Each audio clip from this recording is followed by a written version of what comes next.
जीना है तो दूसरों को भी जीने दें। नमस्कार, सुस्वागतम, वेलकम, अभिनंदन। मैं हूं आपके साथ आपकी अपनी होस्ट दोस्त डॉक्टर वायरा की। सुबह की राम राम। कैसे हैं आप? आपका दिन शुभ और मंगलमय हो। परमपिता परमात्मा से यही कामना है, माता रानी आपको कभी भी किसी भी चीज़ के लिए कोई भी कष्ट और तकलीफ ना दे। आपकी वजह से दुनिया जिए, आप इतना ज़्यादा तरक्की करें कि 10 लोगों को नौकरी दें, लोगों को खाना खिलाकर खाने वाले हों। आपकी वजह से किसी के चेहरे पर मुस्कान हो। ओए होए, ज़रा गुस्सा छोड़ दो, मुस्कुरा दो, और जिससे नाराज़ हो उसे फ़ोन कर लो। ज़िंदगी छोटी सी है दोस्त, ऊपर वाला किसकी डोर कब खींच लेगा ना, अभी वो हिसाब नहीं है 50 साल 60 साल, अब 20 साल की उम्र में भी कोई भी निकल सकता है। इसलिए हमें मुस्कुराते रहना चाहिए और ऐसे जीना चाहिए कि कभी हमारे जाने के बाद किसी की आंख में तो आंसू हो कि ओए होए, बड़ी अच्छी महिला थी, बड़ा ही अच्छा पुरुष था, बड़ा ही अच्छा बच्चा था। याद रखिए कि ऐसे कर्म कर कर जाएं जो आप अपने लिए वापस चाहते हैं। आज हम पितृदोष से जुड़े कुछ संकेत आपको बताएंगे। कुछ लोग कहते हैं जी हमारे पास कुंडली नहीं है, हमें नहीं समझ में आता पितृदोष है या नहीं है। तो क्या होता है पितृदोष और उसके संकेत क्या होते हैं? हमारे लोग, जब आप और मैं भी एक दिन पितृ बनेंगे, मुझे भी एक दिन तस्वीर में लटकना है और आपको भी लटकना है। हम लोग मृत्यु लोक में जी रहे हैं और जो भी व्यक्ति मृत्यु लोक में जीता है उसे एक ना एक दिन मरना ज़रूर होता है। इस लोक का नाम ही मृत्यु लोक है। तो जो लोग इस दुनिया से जा चुके हैं, या तो हम उनका अंतिम संस्कार ठीक से नहीं करते, या तर्पण ठीक से नहीं करते, या वो हमसे उम्मीद करते हैं, भाई देखिए हम उम्मीद तो करेंगे ना जब हम मर जाएंगे कि हमारे बच्चे हमें थोड़ा थोड़ा कुछ कुछ याद करते रहे, है ना।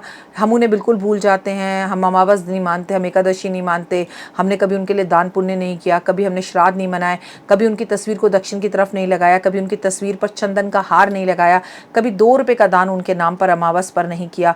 तो ये सब कारण है हमारे पितृदोष के। और वैसे भी पितृदोष के बहुत कारण हैं। आज पिताजी मरे, कल ना चौथा होता है, ना 13वीं होती है, ना दीपक जलता है, ना किसी तरह का कोई पाठ होता है, ना गीता का कोई पाठ होता है, ना ब्राह्मणों को भोजन कराया जाता है। ये तो ब्राह्मणों का मैं शत शत कोटि कोटि नमन करती हूँ। बड़ा ही आप की कृपा है कि ब्राह्मण ये कह देते हैं तुम जो मर्जी कर लो, हम 13वीं से पहले भोजन नहीं करेंगे। भगवान कसम अगर ब्राह्मण ये बात ना कहें तो इधर अर्थी जल रही होगी, फूल चुगे भी नहीं जाएंगे, हरिद्वार भी नहीं जाएंगे, और दूसरे दिन ही सब ब्राह्मण को भोजन कराकर अपना पल्ला झाड़ रहे होंगे। ये तो जो भारतीय सभ्यता संस्कृति बची हुई है, ये पंडितों और ब्राह्मणों की वजह से बची हुई है। आपको मेरा शत नमन है कि ब्राह्मण पहले ही कह देते हैं कि हम भोजन 13वीं पे करेंगे, जो मर्जी कर लो, हम 13वीं से पहले भोजन नहीं करेंगे। तो लोगों को मजबूरन 13वीं करनी पड़ती है, वरना 3 दिन के अंदर जी हमने तो 1 साल का सब कुछ कर लिया, हमने तो उठावनी कर ली, हमने तो 13वीं कर ली, हमने तो चौथा कर लिया, ना दरी बिछती है, ना दिया जलता है, ना उन्हें याद किया जाता है, ना बेटी शोक के लिए 2 दिन किसी के घर पर रुकती है, ना बाल उतारे जाते हैं। अब कौन सा जमाना है, बाल कैसे दे दें? पागल है कि इतने सुंदर मेरे बाल वापस आएंगे भी नहीं, और मेरे को तो ऑफिस जाने में शर्म आएगी। बाप रे बाप, उफ। और उसके बाद आप उम्मीद करते हैं कि आपके घर में पितृदोष ना हो। ये कैसे हो सकता है दोस्त? अभी भी फिर भी कह रही हूँ, मम्मी पापा किसी की भी मौत हो ना तो अपने बाल ज़रूर दो, गंगा स्नान ज़रूर करो, चौथा भी करो, 13वीं भी करो, गीता का पाठ भी करो, गरुण पाठ भी पंडित जी से ज़रूर करवाओ, और 13वीं वाले दिन पंडितों को भोजन कराओ, गंगा स्नान करो, फूल चुगो, और मरने के बाद अपने माता पिता के देखो कि जब उनके फूल चुगने गए तो आत्माराम निकला या नहीं निकला। आपको मालूम है आत्माराम क्या होता है? नहीं पता? जाके गूगल पर पढ़ो। आत्माराम हमारे मरने के बाद हमारे शरीर में यहाँ पर इस जगह पर हमारी आत्मा रहती है, जिसे हम कहते हैं भगवान तो हमारे अंदर ही बसते हैं। और वो व्यक्ति के मरने के बाद निकलता है, एक छोटा सा आदमी बैठा हुआ दिखाई देता है। हर किसी का नहीं निकलता, किसी पुण्य आत्मा का निकलता है, नहीं तो 90% लोगों का आत्माराम टूटा हुआ निकलता है। कहते हैं जिसका आत्माराम पूरा निकलता है वो व्यक्ति दोबारा जन्म नहीं लेता और एक पुण्य आत्मा होता है। तो आत्माराम निकालो, उसे दिखाओ, बच्चों को संस्कृति और संस्कार सिखाओ। कहते हैं पितृदोष जिनके घर के अंदर होता है उनके घर में कभी तुलसी नहीं लगती, बार बार सूख जाती है। बेवजह उनके घर में तनाव रहता है, उन्हें सपने में पितृ रोते हुए दिखाई देते हैं, उन्हें बुरे बुरे सपने आते हैं, उनकी कमाई का आधा हिस्सा बीमारियों में जाता है।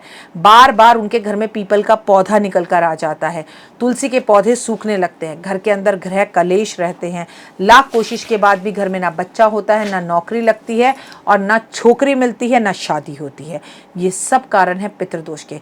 घर के अंदर बार बार बीमारियां होना, बीमार होना, घर में दरवाज़ों में से आवाज़ें आना, घर के अंदर नलकों का टपकना, घर की दीवारों पर दरारें होना, घर की छतों का टूट जाना, ये कुछ संकेत हैं जो हमारे पितृ हमें देते हैं। घर की लाइटें खराब रहेंगी, नल के टपकते रहेंगे, घड़ियां बंद हो जाएंगी, नालियां रुक जाएंगी, इतना गंदा माहौल होगा घर का, इतनी नेगेटिविटी घर के अंदर फील होगी क्योंकि हमारे पितृ खुश नहीं है। और कुछ लोग ऐसे हैं, उनके घर जाओगे तो ओए होए घर में से खुशबू आ रही होगी, घर का माहौल बड़ा अच्छा होगा, बड़ा सुकून आपको मिलेगा, आपका दिल करेगा बस इस घर से मैं जाऊँ ही नहीं, यहीं बैठा रहूँ या बैठी रहूँ, और एक सुकून की अनुभूति आपको महसूस होगी। यह हर किसी के घर नहीं होती। पितृदोष का निवारण कीजिए, अपने पितरों के लिए पितृ गायत्री की पूजा कराइए, हर अमावस किसी ब्राह्मण को भोजन कराइए।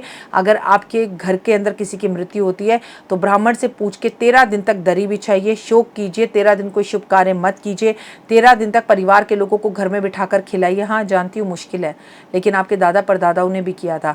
घर छोटे पड़े तो बगल वाला घर ले लीजिए, किराए पर घर ले लीजिए या रेंट पे घर ले लीजिए, छोटे घर में एडजस्ट करिए, सब लोग नीचे ज़मीन पर सो जाइए, यही सभ्यता है। सारा परिवार एक साथ हरिद्वार जाए, बस कर जाए, उनको याद करे, उनकी बातों को याद करे। 13 दिन तक जाने वाला व्यक्ति धरती पर ही होता है और आपके साथ ही होता है, और जाते वक्त यमदूतों के साथ। 13वीं जब आप उसकी मनाते हैं, क्या खिलाया पंडितों को, क्या दान किया, क्या पुण्य किया, उस हिसाब से वो दुआएं और बदुआएं आपको देकर जाता है। जिसके पितृ खुश, पितृ देवता कहा जाता है, उसका सब कुछ खुश। जिसके पितृ नाराज, उसका सब कुछ नाराज।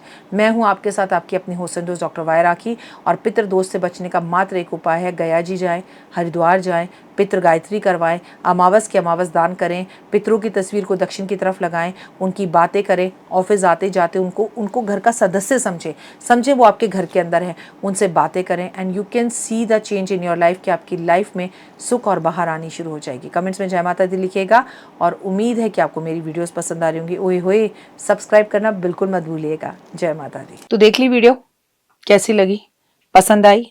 चलिए, हो सकता है किसी को पसंद ना भी आई हो, लेकिन अगर हृदय से आप इन उपायों को करेंगे तो आपका फायदा जरूर होगा। बहुत मेहनत करते हैं हम ये वीडियो बनाने के लिए, और मैं ही नहीं सब। तो अगर अभी तक आपने मेरे चैनल को लाइक, सब्सक्राइब, शेयर नहीं किया, जरूर कर लें। अगर आपको किसी भी तरह की कोई जानकारी चाहिए या आप चाहते हैं आपकी बताई हुई वीडियोस मैं बनाऊं, तो आप यकीन मानिए हमारे नंबर आपको सारे वॉलपेपर पर दिखाई देंगे। इन सब नंबरों पर आप हमें तुरंत कॉल करें, और कॉल कर आप हमें मैसेज करें, व्हाट्सअप करें कि क्या वो विषय है जिस पर मैं आगे वीडियो बनाऊं। आप जो विषय मुझे देंगे उस पर मैं वीडियो बनाऊंगी। और हाँ, रुकिए, जाइए मत। आप में से बहुत से लोग मेरी इन वीडियो को रोज देख रहे हैं, लेकिन चैनल सब्सक्राइब नहीं कर रहे, और उससे भी ज्यादा प्रॉब्लम है कि आप मुझे अलग अलग चैनल्स पर देख रहे हैं। मेरा असली चैनल यही है, सिर्फ यही डॉक्टर वाय राखी एस्ट्रोलॉजर चैनल पर ही मुझे देखिए, और कहीं नहीं। ये मेरी आपसे रिक्वेस्ट है। जय माता दी।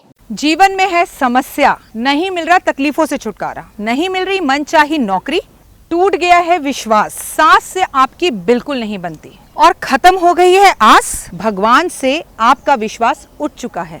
टैरो के 78 कार्ड खोलेंगे भविष्य का राज। सरकारी नौकरी से हैं आप कोसों दूर, कुंडली जगाएगी कुंडली जागरण, कुंडली बताएगी आपका भविष्य। ऊपर से ये जादुई हवाएं, ऊपरी हवाएं, जादू टोना तंत्र विद्याएं, पति पत्नी और वो, करना होगा खुद पर विश्वास। दीजिए मुझे भी एक मौका, अपनी कुंडली दिखाइए, टैरो कराइए, लेकिन अपनी जिंदगी को जल्द बदलवाइए। मैं हूं डॉक्टर वाय राखी।